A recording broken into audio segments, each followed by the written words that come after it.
আজ আমাদের বাড়িতে আমি কি রান্না করেছি ভিডিওটা আপনাদের সামনে তুলে ধরলাম। হ্যালো এভরিওয়ান, আসসালামু আলাইকুম। কেমন আছেন সবাই? আশা করি অনেক ভালো আছেন, আমিও ভালো আছি।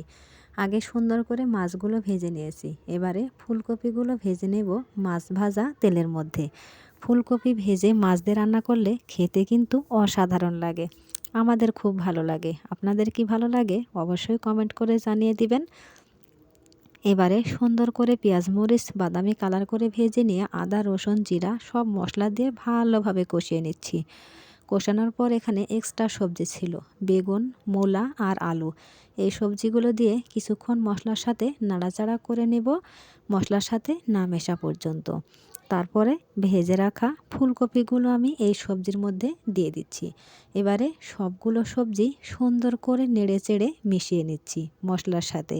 সবজিটা ভালোভাবে কষাতে হবে।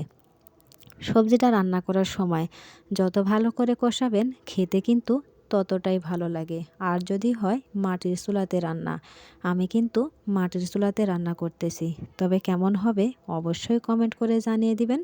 ঢাকনা দিয়ে ঢেকে খুব ভালো করে রান্না করতেছি, আশা করি খুব টেস্টি হবে খেতে। কষানো হয়ে গেলে এবারে পরিমাণ মতো পানি দিয়ে দেব। পানির পরিমাণটা একটু কম হয়ে গেছে, আর একটু দেব। এভাবে মাটির চুলাতে সবজি রান্না করলে খেতে কিন্তু খুব ভালো লাগে। সবজিটা আমাদের বাড়িতে প্রায় হয়, 2-1 দিন হয়তো বা সপ্তাহে বাদ থাকে। পরিমাণ মতো পানি দিয়ে দিয়েছি, এবারে নাড়াচাড়া করে নিচ্ছি, বেশ কিছুক্ষণ রান্না করে নেব। বলক চলে আসলে ভেজে রাখা মাছগুলো আমি তরকারির মধ্যে দিয়ে দিলাম। আরও কিছুক্ষণ রান্না করতে হবে, কিন্তু অনেক সুন্দর স্মেল বের হচ্ছে, সেই টেস্টি হয়েছিল খেতে।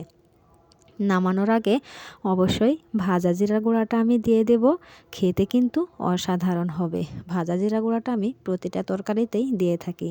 এই যে দেখেন আমার সবজি রান্না কমপ্লিট। আর এখানে আছে সরিষার শাক, শাকগুলো কেটে রেখে দিয়েছি, এবারে ধুয়ে পরিষ্কার করে নিতে হবে।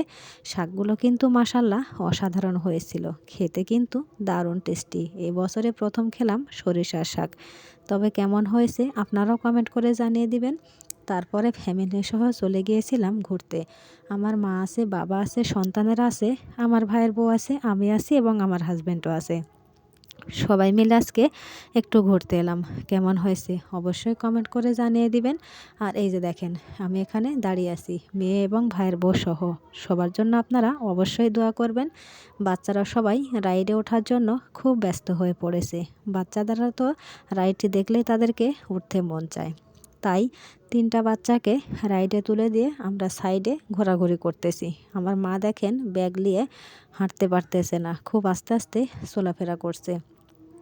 ঘোরাঘুরি শেষে এবার আমরা কিছু খাওয়া দাওয়া করব, সেজন্য একটু বাইরের দিকে চলে যাচ্ছি। খাওয়ার আমরা বাসা থেকে রান্না করে নিয়ে এসেছি। ধন্যবাদ সবাইকে।